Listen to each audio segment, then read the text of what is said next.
fa utilizatsika kosa moa ny fampahalalam-baovao anatin'ny lafiny ara-pinoana nisy ary ny etsika croisade évangélique izay niarahana tamin'ny pasteur Jos nanomboka ny alakamisy farany volana mety eo ka hatramin'ny alahady voalohan'ny volana jona teo ndeha alatsika ny akon'izay.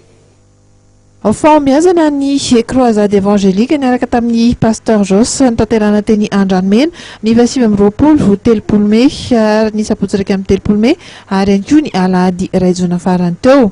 Nitsangana dia mandehana Jesosy Kristy no tompo. Io moa no loha hevitra nitondrana ity hetsika goavana ity. Tamin'izany indrindra no nisy ny vavaka lehibe sy ny fitoriana ny filazantsara niarahana tamin'ny pasteur Jos ny nisy ny fanosorana dilo masina atao ihany koa ireo fizarana ny filazantsara amin'ny teny-pinoana isan-karazany izany. Ny alahady maraina dia ny famaranana tamin'ny osotry ny fanahy masina sy ny dilo masina ihany koa any teny-pinoana avy amin'ny filazantsara ihany.